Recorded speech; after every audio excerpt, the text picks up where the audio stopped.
మనం ఒక పని కట్టుకొని జలవనరులను అభివృద్ధి చేసేటువంటి దాంట్లో భాగంగా పెండింగ్ ప్రాజెక్టులను చాలా వేగంగా పూర్తి చేసినాం. ఇంకా కొంత చేయవలసిన పనులు కూడా అక్కడక్కడ మిగిలి ఉన్నాయి. కొత్త ప్రాజెక్టులు కాంటెంప్లేట్ చేసుకున్నాం. పాలమూరు రంగారెడ్డికి నీటి కేటాయింపులు లేవు కాబట్టి, కృష్ణానదిలో నీటి కొరత ఉంది కాబట్టి, ఆంధ్రతో పంచాయతీ ఉంది కాబట్టి ఆల్రెడీ ఈ ప్రాజెక్టుకు కేంద్రం నిధులు ఇయ్యదు. ప్లస్ మనం ఏదైనా ఫైనాన్సింగ్ ఆర్గనైజేషన్స్ దగ్గర పోయి, ఏ ఆర్థిక సంస్థ దగ్గర పోయి అప్పు కోసం పోతే వాడు అభ్యంతరాలు లేనటువంటి డిపిఆర్ కావాలి వానికి. పొరుగు రాష్ట్రం అంగీకరించదు, నీకు వాడు అప్పియాడు.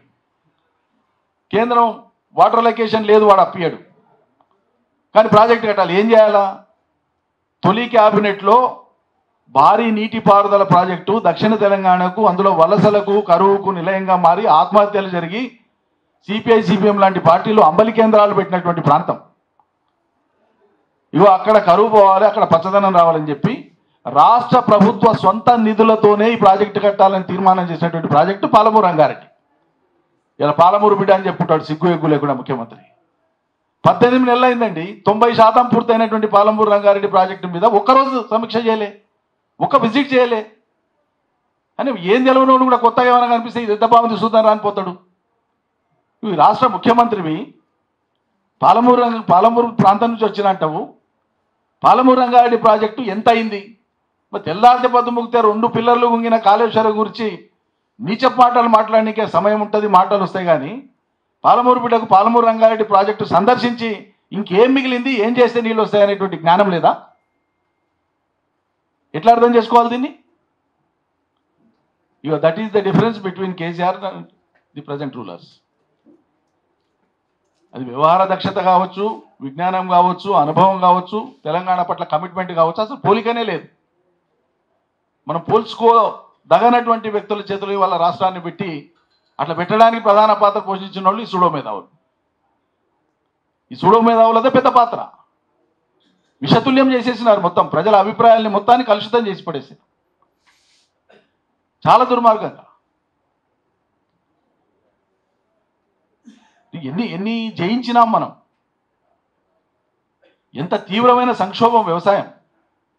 అటువంటి తీవ్రమైన సంక్షోభంలో ఉండేటువంటి వ్యవసాయాన్ని సంక్షోభంలోకి వెళ్ళి బయట వేయడమే కాదు, అన్ని పంటలు కలిపి 40-50 లక్షల ఎకరాలు పండనటువంటి తెలంగాణ, ఏది సాధారణ వర్షపాతం ఉండి అప్పటిదాకా పారుతున్నటువంటి, మనకు రాజ్యం వచ్చే వరకు పారుతున్నటువంటి, వీళ్ళు కొత్తగా ఇచ్చినటువంటి ఇరిగేషన్ ఆయకట్టు 6 లక్షల ఎకరాలు కలిపి అన్ని రకాల పంటలు కలిపి పారుతున్నటువంటిది less than 50 lakh acres, 48 lakh acres something. మరి మనం 2023 ఎన్నికల నాటికి తెలంగాణలో అన్ని పంటలు కలిపి మొత్తం సాగుకు యోగ్యమైనటువంటి భూమి మొత్తాన్ని సాగు చేసింది 1,48 లక్షల ఎకరాల భూమి సాగు చేసినాం. దాంట్లో దాదాపు వరి ఒక్కటే వానాకాలంలో 66 లక్షల ఎకరాలకు తీసుకొని పోయినాం. సీడ్ బౌల్ ఆఫ్, ఇది రైస్ బౌల్ ఆఫ్ ఇండియాగా తెలంగాణకు పేరు తీసుకొని వచ్చినాం. పంజాబ్ను తలదన్నినాం. ఇవన్నీ వ్యవసాయ విజయాలు కాదా? ఎంత అద్భుతమైన విజయాలు ఇవి. రైతు ఆత్మహత్యలు దాదాపు లేకుండా పోయినాయి తెలంగాణలో అని చెప్పి పార్లమెంట్లో కేంద్ర ప్రభుత్వం ఆ నివేదిక ఇచ్చింది. రాజుగారు కూడా దాని గురించి 2-3 సార్లు రాసిండ్రు.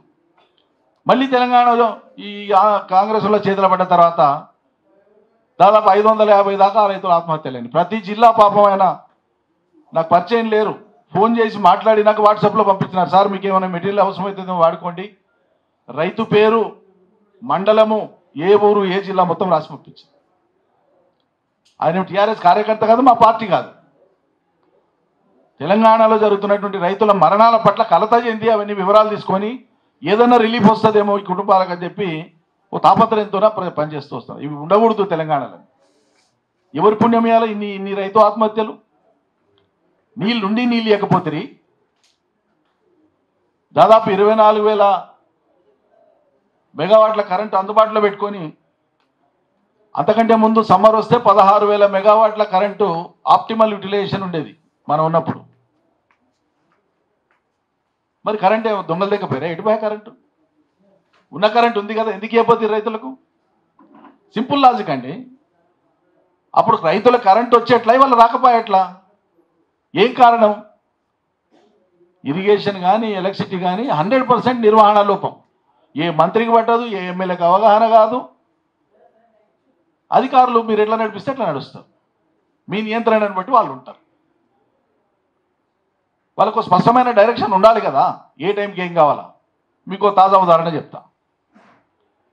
ఎప్పుడెప్పుడు జూన్ ఫస్ట్ వీక్లో తుంగభద్రకు కానీ లేకుంటే ఇటు కృష్ణకు కానీ వరదలు వస్తాయి.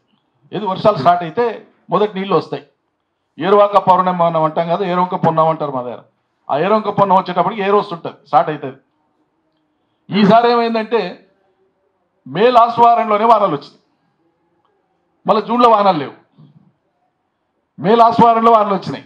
మనం ఎండలు ఉంటాయేమో, ఎండల గురించి భయపడుతున్న టైంలో వానలు వచ్చినాయి. భయపడినంత ఎండ లేకుండా అబ్బా రిలీఫ్ అనుకున్నాం.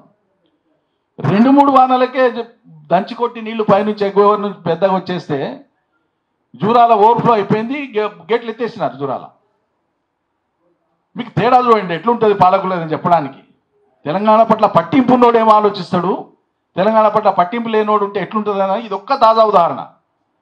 మన జూరాలకు నీళ్ళు వచ్చిన వరద వచ్చింది, ఎత్తిపడేసి శ్రీశైలంలోకి వస్తున్నాయి. వరద వస్తే ఎత్తేదే పోయేదే, దానికేం ఇది లేదు. కానీ ఏం చేయాలా, పైనుంచి వరద స్టార్ట్ అయితే ఎన్ని గంటల లోపు ఎన్ని క్యూసెక్కులు జూరాలకు చేరితే ఎంతసేపట్లో మనం గేట్లు ఎత్తేసి ఉంటుందో చూసుకొని క్యాలిక్యులేట్ చేసుకొని, ఇక్కడ నుంచి కేసీఆర్ వాన పడ్డది, అక్కడ నుంచి పైనుంచి నారాయణపూర్ నుంచి నీళ్ళు వచ్చినాయంటే నాకు ఫోన్ వచ్చేది. రాత్రి 12 గంటలకు వచ్చేది ఫోన్. అరే ఎక్కడున్నావా, నువ్వేం చేస్తున్నావు, నారాయణపూర్ దాటి నేను నీళ్లు పొద్దున్నే ఎస్సీతో మాట్లాడు, ఇమీడియట్గా నెట్టెంపాడు, భీమా ఫేజ్ 1 ఫేజ్ 2 కోయిల్ సాగర్ లిఫ్టులు స్టార్ట్ చెప్పి అని చెప్పి. నారాయణపూర్ దాటిన సంగతి ఒక్కోసారి మాకే తెలియదు, ఎందుకంటే ఆయనకున్నంత అప్డేటెడ్ ఇన్ఫర్మేషన్ మాకు ఉండదు కదా. వాటర్ రెయిన్ఫాల్ గురించి కానీ వాటర్ కరెంట్ గురించి కానీ ముఖ్యమంత్రికి తొందర వస్తుంది సమాచారం, ఆయన మాకు షేర్ చేస్తాడు ఇమీడియట్గా. ఆయన ఎక్స్పెక్టేషన్ ఏముంటుంది, నాకంటే ముందు మీరు తెలుసుకోవాలనేది ఉంటుంది ఆయనకు. మీరేం పని చేస్తుండ్రు ఆయన గద్దించేది. కాబట్టి కృష్ణకు వరద వచ్చిందంటే 1 నిమిషం ఆలస్యం చేయొద్దు. ఈ నీళ్లు మళ్ళీ కింది పోతే శ్రీశైలం పోతే, శ్రీశైలం పోయినాయంటే ఆడ పెరిగే కొద్ది వాడు పోతిరెడ్డిపాడు వేసుకుపోతాడు. పోతిరెడ్డిపాడుకు పోయే కంటే మొదలే నీవు ఎన్ని ఉన్నాయో నీకు చేతనే కాదు ఆ బడపలు కట్టిందే తక్కువ, ఉన్నాయి నింపుకోండి రా అని చెప్పేది. ఇది బుగులు, ప్రజల పట్ల ప్రేమ ఇది. ఇప్పుడు ఈ సన్నాసులకు అసలు గేట్లు ఎత్తిండ్రు, నీళ్ళు శ్రీశైలం పోయినాయి. ఆ రైతులంతా వచ్చి మా దగ్గర ఏమైనా సార్ మా శంకర సముద్రానికి నీళ్ళు రాలే, రామన్పాడుకు నీళ్ళు రాలే, మా నెట్టెంపాడుకు నీళ్ళు రాలంటే గుద్దండి కాంగ్రెస్కు నీళ్ళు వస్తాయని నేను చెప్పాను. ఏం చెప్పాలి మరి, ఇక ఏం చేయాలి మరి,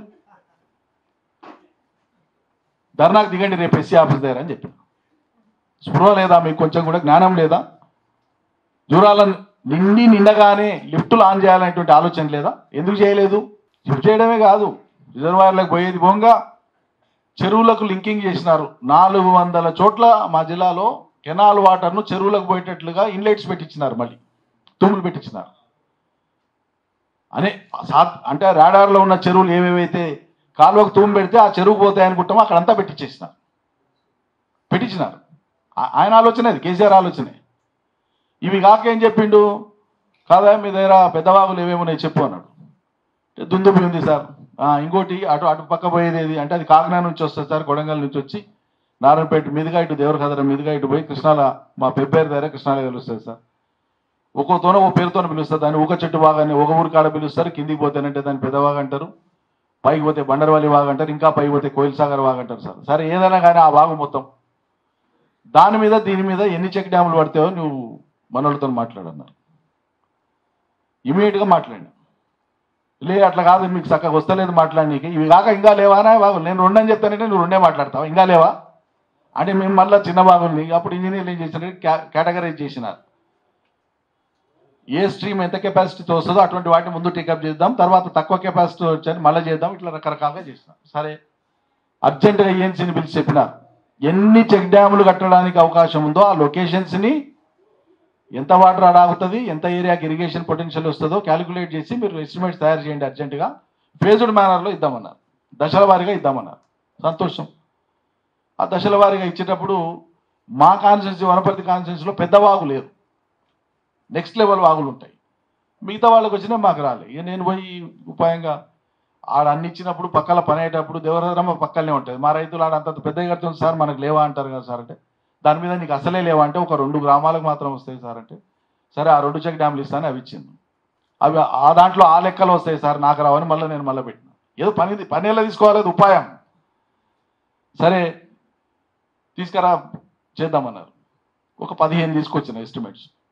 15 ఇస్తారా నువ్వు భలే ఆశకాంత ఉండాలని. సరే సరే మీ ఇష్టం ఉన్నంత 5 ఇచ్చిండ్రు. ఆ 5ని ఇచ్చేటప్పుడు ఏం చెప్పిందంటే మిగతాయి కూడా అరే నువ్వు ఇప్పుడే ఇస్తే నా నోటు నుంచి శాంక్షన్ చెప్తున్నా, నువ్వు ఇంకా కాగితం వచ్చేది తీసుకోలే మొదలు పెట్టలే, మళ్ళీ మిగతా అడుగుతావేమో ఆయన నువ్వు. సరే సార్ అవి వెనకనన్నా మీరు ఇస్తారు కదా, కమిట్ చేయించుకోవాలని నా తాపత్రయం, ఏదో రకంగా ఉపాయంగా 5 ఇచ్చిండ్రు. ఇమ్మీడియట్గా అర్జెంటుగా వారు చాలా సహకరించేది. అంటే తపన, పని కావాలని తపనని సహకారం అంటే అది, ఇది అయిపోవాలి అర్జెంటుగా.